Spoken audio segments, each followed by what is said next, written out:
The silence in the cabin wasn't just an absence of noise. It was a physical weight, pressing against the windows like deep water. The air smelled of cedar that had baked in the summer heat, of ancient dust, and the profound, heavy absence of expectation. I had come here for a hard reset, a desperate attempt to stop the spinning compass of my life.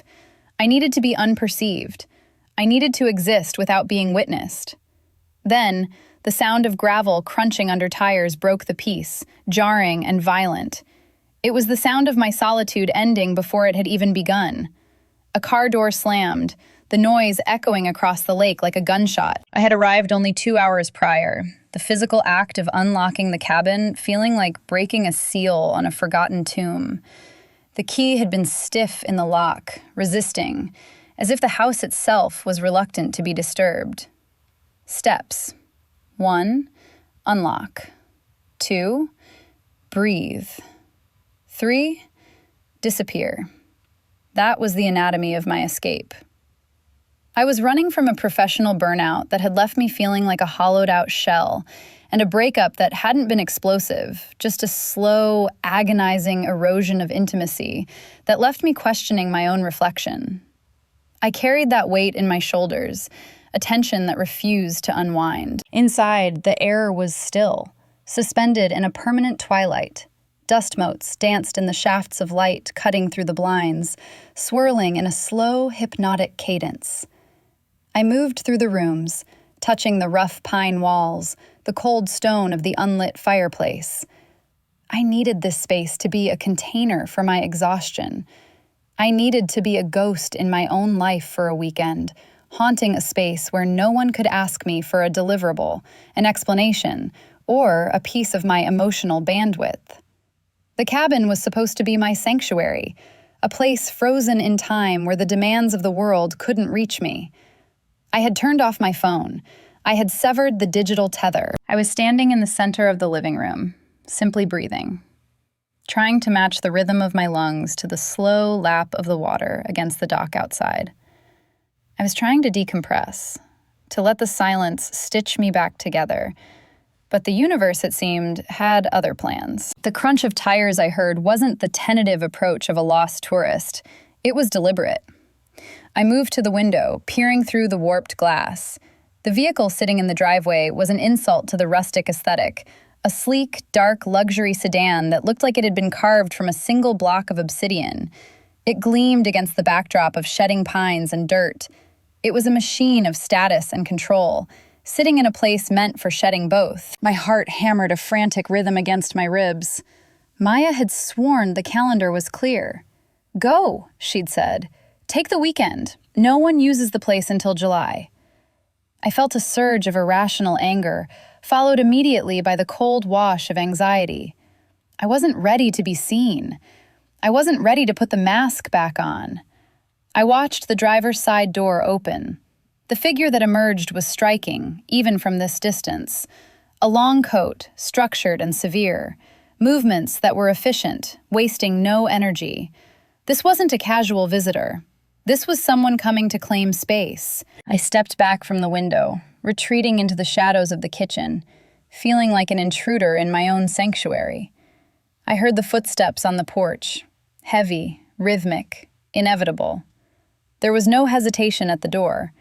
No polite knock to test the waters, just the assertive scrape of a key finding its home. The lock turned with a decisive clack. I held my breath, my hands gripping the edge of the countertop as if to anchor myself against a coming storm.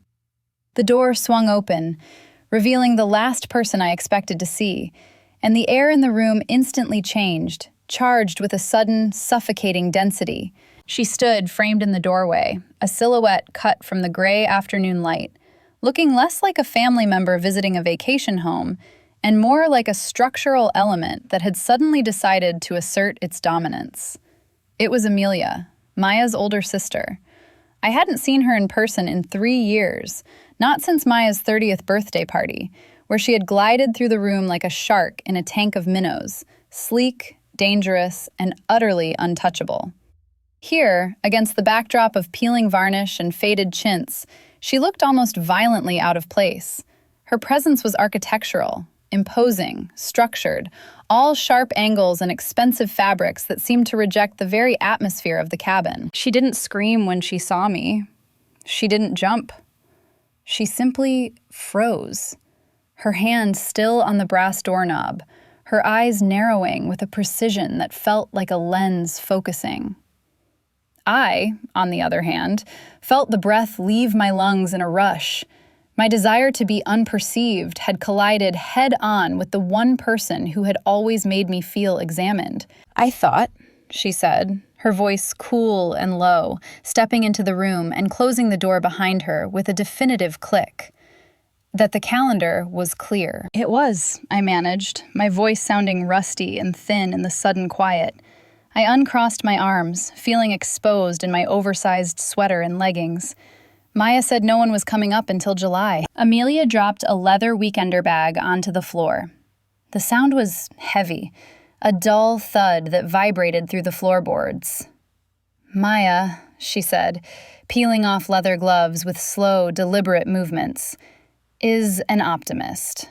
And a terrible scheduler." She walked past me into the kitchen, the heels of her boots striking the wood with a rhythmic, confident cadence. I watched her, paralyzed by the sheer absurdity of the collision. We knew of each other. We were satellites orbiting the same planet, Maya, but we didn't know each other. To me, she was the daunting older sister, the high-powered consultant whose life was a series of successes I could only squint at from a distance. To her, I was likely just Maya's friend, the graphic designer who sometimes looked a little too sad at parties. "I can leave," I lied.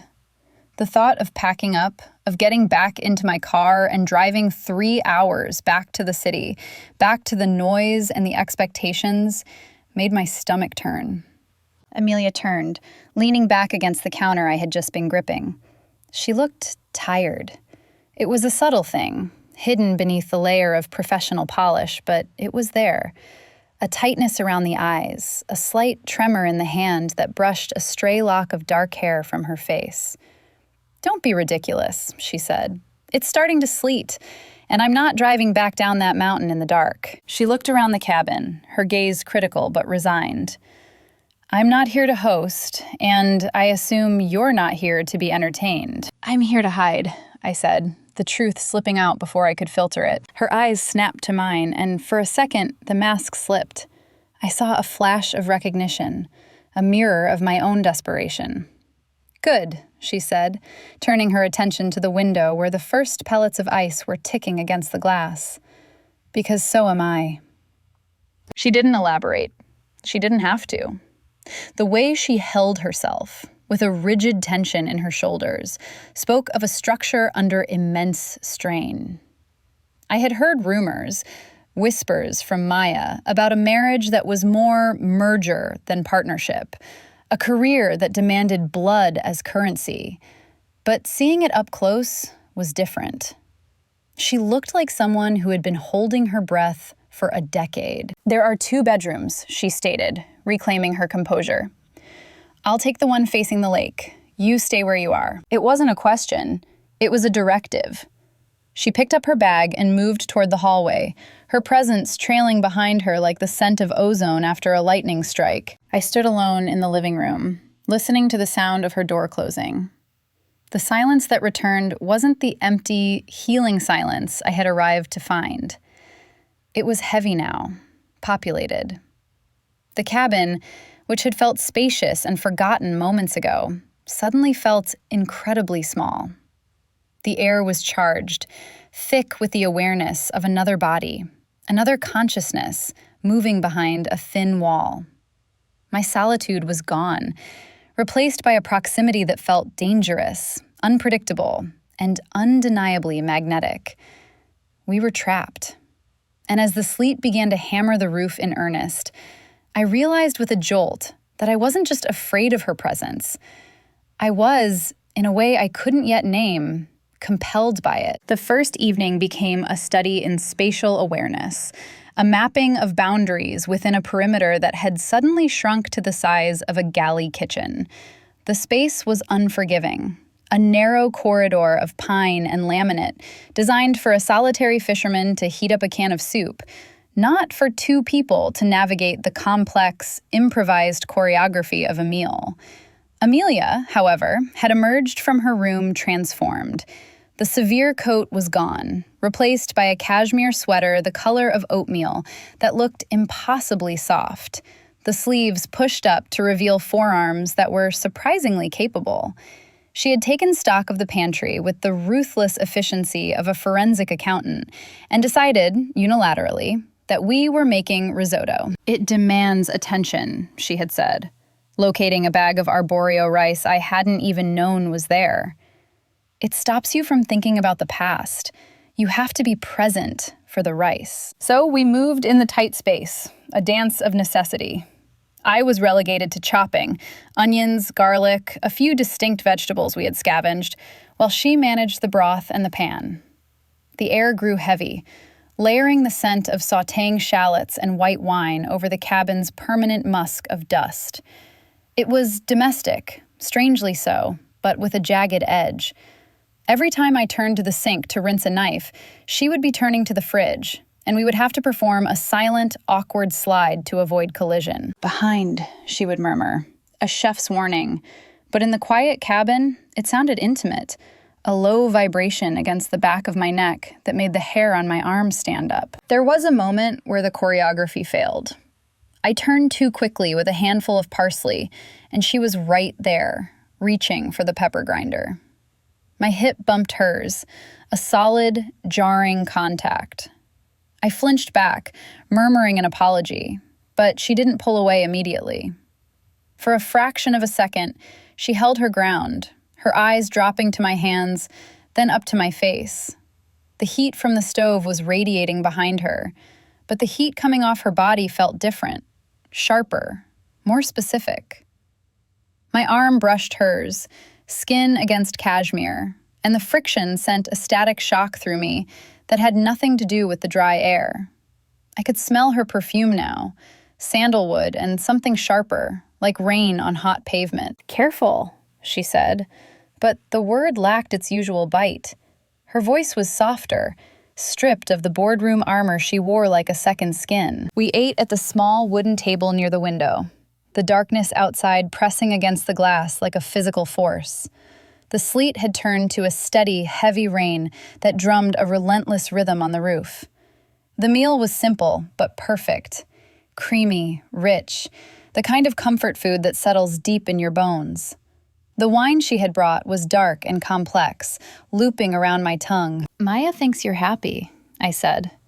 It was a risk, a probe sent into the dark. We had been talking about the weather, about the state of the cabin's plumbing, the safe, neutral ground of acquaintances. Amelia paused, her glass halfway to her lips. The firelight from the living room cast long, dancing shadows across her face, highlighting the hollows of her cheeks. She looked at me, really looked at me, and I saw the hairline fractures in the porcelain. The perfect older sister facade was slipping, revealing the exhaustion underneath. "Maya sees what she wants to see," Amelia replied, setting the glass down with a deliberate click. "She sees the title, the house, the protocol. She doesn't see the cost." "And what is the cost?" I asked.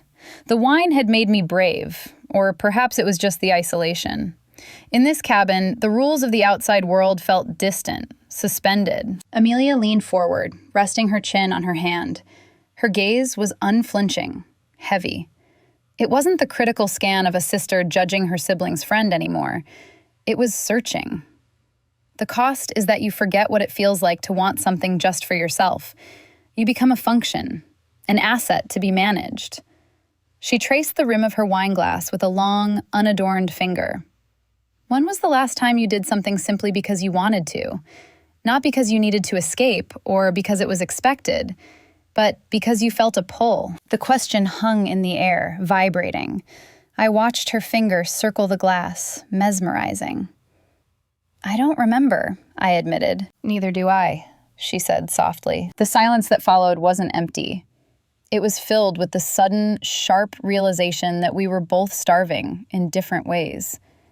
She watched me across the table, her eyes dark and unreadable, and I felt a phantom touch, a ghost of a sensation, as if her gaze had physical weight. The woods outside were silent, holding their breath, amplifying the tension inside until the air felt thick, coiled tight, waiting for a spark. Morning broke with a bruised, heavy light, the sun struggling to pierce the cloud cover that had settled over the valley like a lid. The air inside the cabin felt used up, recycled through the filter of our shared tension, and the walls seemed to have inched closer during the night. We didn't discuss the plan. It was a mutual, silent agreement born of restlessness. We needed to move. We needed to be outside, where the sky was the ceiling and the air could actually fill our lungs. The cabin, for all its rustic charm, had become a pressure cooker, and neither of us was ready to acknowledge the steam building up inside. We dressed in layers, the process silent and efficient. Amelia wore a technical parka that looked tailored, her dark hair pulled back in a severe, practical knot. I felt bundled and clumsy in comparison, wrapped in wool and flannel. We stepped out onto the porch, and the cold bit at our cheeks, sharp and waking.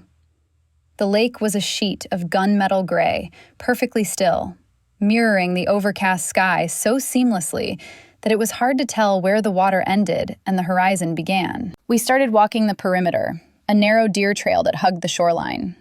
The physical exertion was grounding. I focused on the rhythm of my own breath, watching it cloud in the air before me, and the satisfying crunch of frozen pine needles under my boots. Amelia walked with a stride that was long and purposeful, her eyes scanning the tree line, never quite looking at me, but always staying just a few paces ahead, leading the way. It wasn't a leisurely stroll. It was a march, a way to burn off the static energy that had accumulated between us over the risotto and the wine. The terrain grew rougher as we rounded the northern bend. The path narrowed, forcing us closer to the water's edge, where the rocks were slick with moss and morning frost. I was watching Amelia's back, distracted by the way she moved, with a grace that seemed innate, a precise calculation of risk and balance, when my own attention faltered. I stepped onto a flat stone that looked stable, but the moss beneath was treacherous. My boot slid. Gravity tilted violently to the left. I threw my hands out, bracing for the impact of the cold, hard ground. But I never hit it.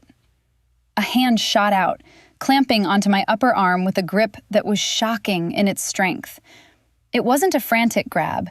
It was a secure, architectural hold. I looked up, breath hitching in my throat. Amelia had pivoted instantly, her boots planted wide, anchoring us both. "Careful," she said, but she didn't let go. I was steady again, my feet finding purchase. But the moment didn't end. Her hand remained on my arm, the heat of her palm searing through the thick wool of my coat. It was a grounding weight, a physical tether that cut through the cold morning air. I looked at her, really looked at her, and saw that her guard was down. Her eyes were wide, dark, and searching, lacking that polished veneer of the consultant. For a heartbeat, we were just two bodies in the woods, connected by a grip that felt less like a rescue and more like a claim. "I've got you," she added, her voice lower now, dropping into a register that vibrated in my chest. She slowly released me, her fingers uncurling with a reluctance that I felt mirrored in my own body. I missed the contact the second it was gone. We stood by the water's edge, the silence between us heavy but no longer empty. "You're always bracing for impact," she observed, looking out at the gray water. "Even when you're walking, you move like you expect the ground to give way." "It usually does," I replied, the admission feeling raw. "I think I've forgotten how to just walk without checking for traps." Amelia turned to me, her expression unreadable but intense. "That's the problem with survival mode," she said quietly. "You survive, but you forget how to exist.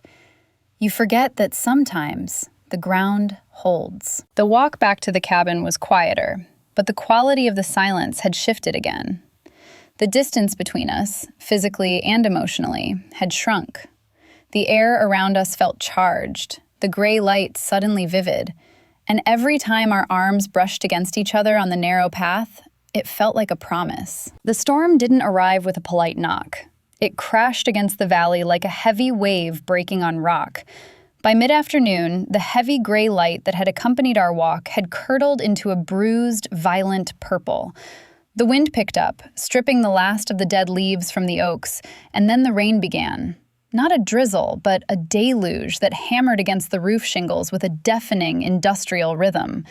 The cabin ceased to be a house and became a contained vessel, a wooden hull floating in a sea of gray water and noise. The world outside simply dissolved. The lake, the trees, the road back to civilization. They were all erased by the downpour, leaving only the airtight reality of the living room and the two of us trapped inside it. We were forced into the main living area, the only room with enough light as the sky darkened. Amelia had claimed the leather armchair near the unlit hearth, a hardcover book balanced on her knee, though she hadn't turned a page in 20 minutes. I was curled on the sofa, sketching on a pad I'd brought, trying to capture the chaotic lines of the storm, but my hand kept drifting. The boredom wasn't listless. It was intimate. It was the kind of proximity that strips away distractions, leaving you hyper-aware of the other person's breathing, the shift of fabric when they crossed their legs, the scent of their coffee. The silence of the woods was gone, replaced by the roar of the rain, which made the space between us feel quieter, smaller. "Maya told me you were happy," Amelia said suddenly. Her voice cut through the drumming of the rain, clear and startling. She wasn't looking at her book anymore. She was looking at me, her gaze dissecting me with that terrifying, clinical precision. She said you and Sarah were solid. That's the word she used. Solid. I stopped sketching. The charcoal crumbled slightly under my thumb. Solid is a structural term, I said, looking down at the sketch. It doesn't mean alive. Concrete is solid. It's also cold and impossible to move. Amelia closed her book, setting it on the side table. The sound was sharp, a punctuation mark in the dim room. So, what happened? And don't give me the press release version you gave my sister. I want the truth. It was a direct order, but it felt like an invitation. I looked up at her. The shadows in the room were deepening as the storm intensified, but her face was illuminated by a flash of lightning that bleached the room white for a second. I took a breath, and for the first time in months, I didn't reach for the script. I didn't try to protect the image of my past relationship. I realized I was the only one carrying the weight, I said, the words tumbling out raw and unpolished. I was a prop in her life, a supporting character meant to applaud her arc. I woke up one morning and realized I hadn't been touched, really touched, with intent, in a year. I was starving. The confession hung in the air, naked and trembling. I expected judgment. I expected the older sister advice about compromise. Instead, Amelia leaned forward, her elbows on her knees, bridging the gap between us. Her expression softened, the sharp angles of her face blurring into something deeply empathetic. "Starvation makes you desperate," she murmured, her voice low, a vibration that I felt in my chest. "It makes you accept crumbs and call it a feast." "Yes," I whispered. "Exactly." "I know that hunger," she said. The admission was quiet, a secret passed in the dark.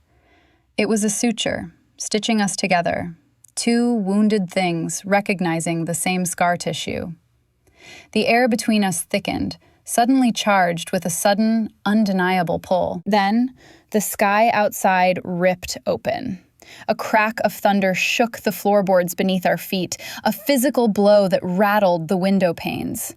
The overhead light flickered, once, twice, a desperate strobe, and then died completely.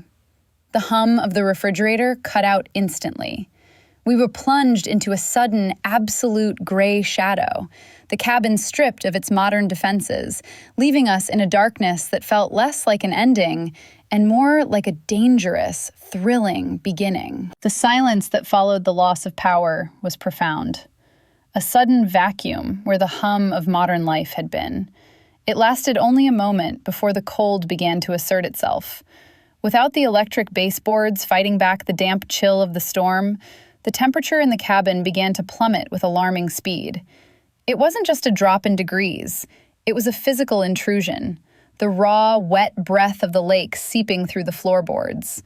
The darkness was absolute for a few seconds, until the gray light from the windows reasserted itself, weaker now, painting the room in monochrome shadows. "Well," Amelia said, her voice cutting through the gloom, "that's efficient." She stood up, the movement a shadow detaching itself from the darker shadow of the chair.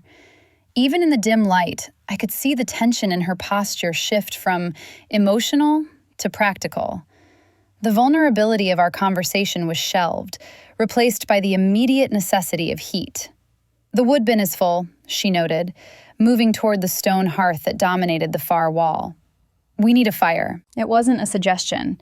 It was a tactical assessment. I watched as she knelt on the slate hearth, her movements stiff. She reached for the iron poker and the stack of logs, but the wood, having sat in the unheated cabin for months, was stubborn. I could hear the frustration in the way she shoved a log into place, the heavy thud of wood against stone echoing in the quiet room. She was trying to build a structure, a pyramid of kindling and logs, but her hands, usually so sure, fumbled with the damp newspaper. "It's too tight," I said, sliding off the sofa. "The air can't get through." I moved to join her on the hearth. The space in front of the fireplace was small, a designated zone of warmth that was currently freezing. As I knelt beside her, the proximity was jarring. We were shoulder to shoulder, our knees inches apart on the cold slate. I could smell the rain on her clothes, mixed with that expensive, grounding sandalwood perfume. She hesitated, holding a twist of newspaper, then handed it to me. It was a surrender of control, small but significant. "Fix it," she murmured, leaning back on her heels but not moving away. I dismantled her attempt, my hands shaking slightly, not from the cold but from the sudden, overwhelming awareness of her body next to mine. I rebuilt the pyre, creating a lattice for the air to feed the flame. "You have to leave room for it to breathe," I whispered, the words feeling loaded in the small space. I reached for the box of long-stemmed matches on the mantel. The sound of the match striking against the rough strip was sharp, a violent hiss that was immediately followed by the acrid, biting scent of sulfur. The flame flared to life, a small, desperate orange tongue in the gray room. I held it to the paper, watching the edges curl and blacken, the fire crawling upward with a hungry crackle. For a long minute, we just watched the struggle between the heat and the damp wood. Smoke, thick and smelling of pine resin, billowed out before the draft caught it, stinging my eyes. Then, with a sudden whoosh, the kindling caught. The fire jumped, latching onto the drier bark of the lower logs. The light changed instantly. The cold, flat gray of the storm was pushed back by a warm, flickering amber glow. It transformed the room, turning the shabby furniture into soft, inviting shapes. But more importantly, it transformed Amelia. She was staring into the growing flames, her face illuminated by the dancing light. The sharp architectural angles of her jaw and cheekbones were softened, bathed in gold. The firelight caught the dark iris of her eyes, making them look liquid, deep. She looked younger, less guarded. The perfect sister armor melted away by the primal act of seeking warmth. She turned her head, catching me watching her. We were still kneeling, trapped in the intimacy of the hearth. The fire popped, a loud crack that sent a shower of sparks upward, but neither of us flinched. The silence between us wasn't the empty silence of the woods anymore. It was coiled, tight and vibrating, like a violin string pulled to its breaking point. "Better," she said, but she wasn't looking at the fire. Her gaze was fixed on my mouth, then moved up to my eyes, slow and deliberate. "Yes," I breathed, my voice barely audible over the roar of the rain outside. "Better." The warmth of the fire began to radiate outward, pressing against the chill of the room. But the heat I felt had nothing to do with the burning wood. It was the heat of proximity, the dangerous, thrilling reality that we were alone, in the dark, with nothing left to hide behind. The shadows danced on the walls behind us, frantic and wild, while we sat frozen in the center of the glow, waiting for the other to move. Night fell fully, erasing the world outside the windows with a heavy, suffocating finality. The storm had stripped the sky of stars, leaving us in a void where the only reality was the 6 feet of illuminated space in front of the hearth. The temperature in the rest of the cabin plummeted with aggressive speed. The kitchen was a walk-in freezer. The bedrooms were uninhabitable. We were forced to retreat to the large leather sofa, the only piece of furniture close enough to the fire to matter. But leather is a traitor in the cold. It remained stiff and unforgiving, leaching the warmth from our clothes the moment we sat down. I perched on the far end, knees pulled to my chest, shivering despite the fire's best efforts. Amelia stood by the hearth, watching me. She didn't speak. She simply moved to the cedar chest at the foot of the bookshelf and pulled out a blanket. It wasn't a soft, modern throw. It was a vintage wool beast, heavy and scratchy, smelling of cedar chips and mothballs. It was a utility object, meant for survival, not comfort. "Move," she said. It wasn't a command. It was an invitation wrapped in practicality.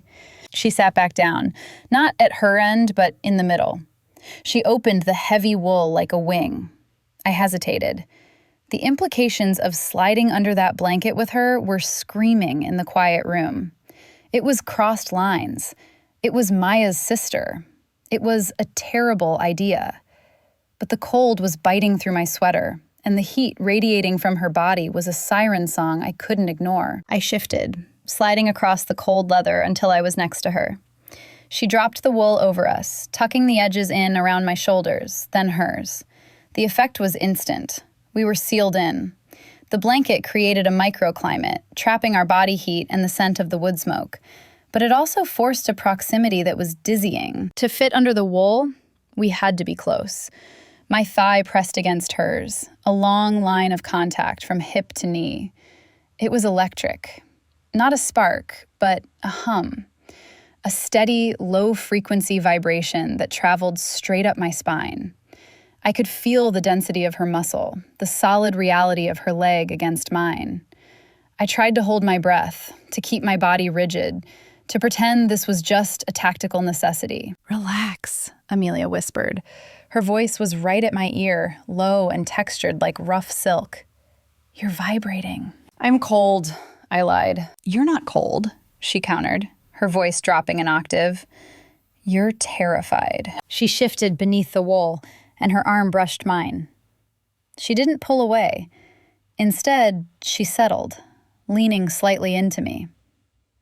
The weight of her shoulder against mine felt like an anchor dropping. The fire popped, a log settling into the ash, sending a flare of orange light washing over us. "I've always felt it," she said, the words coming out of nowhere, suspended in the heat between us. I turned my head. She was looking at the fire, her profile sharp in the flickering light. "Felt what?" "The pull," she said, turning to look at me. Her eyes were dark, dilated in the low light. "At Maya's wedding, at the Christmas party 2 years ago, you were standing by the punch bowl, looking like you wanted to set the room on fire. I wanted to walk over there and hand you the matches." My breath hitched. "I thought you hated me. You barely looked at me." "I didn't look at you because I couldn't look away," she admitted, the confession landing with the weight of a stone dropping into deep water. "I'm the older sister. I'm the responsible one. I follow the protocol. I don't look at my sister's friends. I don't wonder what they taste like." The air in the room vanished. The oxygen was sucked out, replaced by a tension that was thick, viscous. It was static before a strike. The blanket felt suddenly heavier, the heat under it intensifying. "And now?" I asked, my voice a ghost of a sound. "Now," she said, shifting so her body turned fully toward me, her knee knocking against mine under the wool.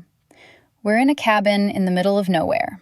The power is out. The protocol is suspended." She looked at me, her gaze dropping to my lips, then back up to my eyes. It was unflinching. It was an interrogation and a confession all at once. The verbal barriers that had stood between us, the age gap, the family connection, the professional distance, had eroded, washed away by the storm and the wine and the heat of her leg pressed against mine. We were just 2 bodies in the dark, seeking heat, And the realization that she wanted this as much as I did was a terrifying, exhilarating free fall. The space between us was no longer a distance. It was a question waiting to be answered. Her confession hung there, heavy and intoxicating, vibrating in the narrow gap between our faces. I should have pulled back. I should have cited the rules, the friendship, the intricate web of loyalty that bound me to her sister. I should have remembered that she was Amelia, the successful, untouchable figure who existed on a pedestal I wasn't supposed to reach. But the logic of the outside world couldn't penetrate the heavy wool blanket or the sphere of firelight we inhabited. The storm had washed away the context, leaving only the raw, undeniable fact of her proximity. Her hand moved. It was a slow, deliberate slide beneath the fabric, her palm finding the curve of my knee. The contact was grounding, heavy and warm through the fabric of my leggings. It wasn't a tentative grope. It was a claim. Her fingers spread, the thumb pressing slightly into the muscle, and the sensation sent a jolt of pure adrenaline straight to my chest. I stopped breathing. I stopped thinking. I simply existed in the point of contact where her hand met my body. "Tell me to stop," she whispered. Her voice was rough, stripped of its usual polished cadence. Her eyes searched mine, dark and dilated, looking for a flinch, a hesitation, a sign of the protocol reasserting itself. "Don't," I breathed. The word was barely a sound, just a shape made of air and desperate need. She didn't rush. That was the most devastating part of it. She moved with the same terrifying patience she applied to everything else. She leaned in, closing the final inches between us, giving me every opportunity to retreat. I didn't move. I couldn't. I was magnetized, held in place by a gravity I had been trying to ignore for years. When her lips finally brushed mine, it wasn't an explosion. It was a landing. It was the quiet, earth-shattering click of a key finally finding the right lock. The first press of her mouth was soft, almost inquisitive. It tasted of the dark wine we had drunk at dinner and the sharp, resinous tang of wood smoke. It was a question asked in the language of breath and skin. Is this real? Are we doing this? Then I leaned into her. My hand, acting on its own instinct, came up to cup the side of her neck. Her skin was impossibly hot, the pulse jumping frantically beneath my fingertips. The moment I touched her, the hesitation evaporated. The kiss deepened, shifting instantly from a question to a desperate, starving answer. Amelia made a low sound in her throat, a noise of surrender that shattered the last of my defenses. Her hand moved from my knee to my waist, her grip tightening, pulling me physically closer until there was no air left between us. The heavy wool blanket slipped, forgotten, pooling around our hips as we turned into each other. This wasn't the frantic, messy fumbling of a drunken mistake. It was deliberate. It was architectural. Every movement felt weighted with years of suppressed awareness. I felt the tension of the last 2 days, the last 3 years, snapping like a taut wire. Her mouth was demanding, exacting, moving against mine with a hunger that matched my own. I opened to her, tasting the heat, the desire, the sheer, overwhelming reality of her. I ran my fingers into the hair at the nape of her neck, pulling her closer, needing to erase the boundaries of where I ended and she began. The sensation was overwhelming. The softness of her cashmere sweater against my chest, the roughness of the wool blanket scratching my leg, the smell of rain and sandalwood filling my senses. It felt like coming home to a house I hadn't realized I built. It felt like the only true thing that had happened to me in a year. The protocol she had spoken of lay in ruins around us. The age gap, the friendship with Maya, the complications that would inevitably wait for us in the morning. None of it mattered. In the vacuum of the storm, this was the only truth. I felt a sob rise in my throat, not from sadness, but from the sheer, crushing relief of finally being touched with intent. I had been starving, just as I told her, and she was the feast. She pulled back just an inch, her forehead resting against mine. We were both gasping, our breath mingling in the cold air. Her eyes were closed, her lashes dark against her flushed skin. Her hand was still on my waist, her thumb tracing the line of my hip bone with a reverence that made my knees weak. "I knew," she whispered, her voice wrecked. "I knew it would be like this." "Like what?" I asked, my voice trembling. "Like finally being able to breathe." She kissed me again, harder this time, with a possessive edge that thrilled me. There was no guilt in the darkness. There was no shame. There was only the fire dying down in the grate, casting long, flickering shadows against the walls, and the two of us, finally, irrevocably, collided. The suture had been stitched. The connection was forged in the heat and the dark, and I knew, even then, that it would leave a scar I would never want to remove. The light that woke us was unforgiving, a flat, surgical gray that exposed every dust mote and every consequence. I woke up on the sofa, the heavy wool blanket tangled around my legs, the fire reduced to a pile of cold, white ash. The air in the room was frigid, seeping in from the storm-battered windows, but the warmth of the body next to mine was a steady, radiating furnace. Amelia was already awake. She was propped up on one elbow, watching me with a gaze that felt like a physical touch. There was no retreat in her eyes, no morning-after panic or frantic reassembly of her professional armor. "Coffee," she whispered, the word a simple domestic offering that grounded the spinning world. She got up, wearing yesterday's cashmere sweater, and moved to the kitchen with that familiar, efficient grace. I watched her, waiting for the guilt to hit. I waited for the crushing weight of the best friend code to suffocate me, for the panic of what we had done to set in. But it didn't come. In its place was a strange, calm clarity. We had stitched something together last night, a suture of shared history and new desire that couldn't be ripped out without taking pieces of us with it. "No regrets?" I asked as she handed me a mug, black because the milk had spoiled when the power died. "Regret is inefficient," she replied, sitting on the edge of the coffee table facing me, her knees brushing mine. "I don't regret clarity. Do you?" "No," I said, realizing it was the truest thing I'd said in years. "I don't." Then the sound returned, the crunch of tires on gravel. It was faster this time, lighter than Amelia's heavy sedan. Amelia didn't flinch. She just took a sip of her coffee, her eyes locking onto mine. "Maya," she stated. "She's early." My stomach dropped, a cold stone of anxiety. But Amelia reached out, her hand covering my knee, the same spot she had claimed last night. "We don't hide," she said, her voice steel. "We don't lie. That's the rule. We aren't teenagers getting caught in a basement. We are adults who made a choice." We didn't scramble to fix the cushions or separate our things.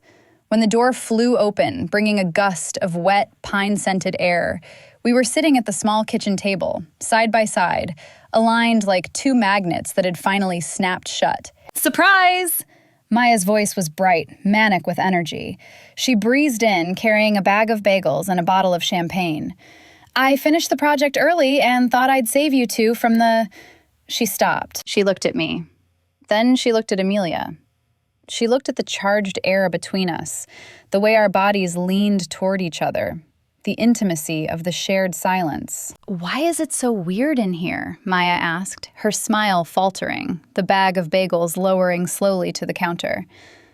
"Why are you looking at me like that?" "Sit down, Maya," Amelia said gently, but with authority. Maya sat, looking between us, confusion slowly hardening into suspicion. "What happened? Did you guys fight? Is the plumbing broken again?" "The plumbing is fine," I said quietly. I looked at Amelia, and she nodded, a microscopic permission. "I'm in love with her," I said. It wasn't the script we had planned. It was the raw, unvarnished truth. Maya laughed, a sharp, barking sound. "Who? Amelia? You're in love with my sister?" She looked at Amelia for the punchline. Amelia didn't smile. "And I am in love with her," she said. "It's not a whim, Maya. It's not a weekend thing." Maya's face crumbled. The betrayal hit her in waves.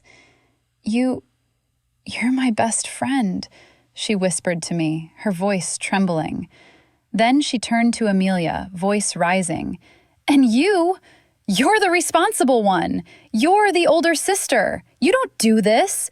I was the bridge between you two. You don't get to burn the bridge while you're standing on it." "The boundaries were wrong," Amelia said calmly, though I saw her hand tighten on her mug.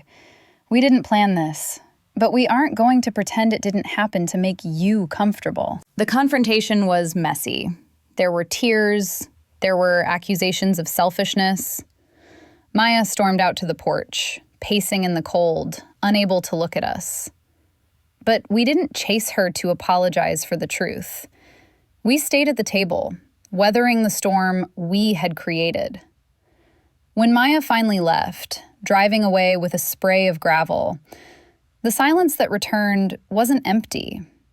It was the quiet of a forest after a wildfire, scorched, changed, but ready for new growth. We stood on the porch, watching her taillights fade. Amelia's arm found its way around my waist, pulling me into her side. "She'll come back," Amelia said softly. "Eventually. And if she doesn't, then we build something else," she said, pressing a kiss to my temple. "We build it ourselves." I looked at Amelia against the backdrop of the gray lake. The old map of my life, the safe paths, the forbidden zones, had been burned away. It was terrifying, yes. The cost was high. But as I leaned into her structural, steady warmth, I realized that safety was a poor substitute for being known. I had traded a quiet life for a true one. The cabin was behind us, but the internal landscape had been permanently remapped. If you believe that some connections are worth the wreckage, subscribe to Sapphic Legacy for more stories about following the pull, no matter the cost.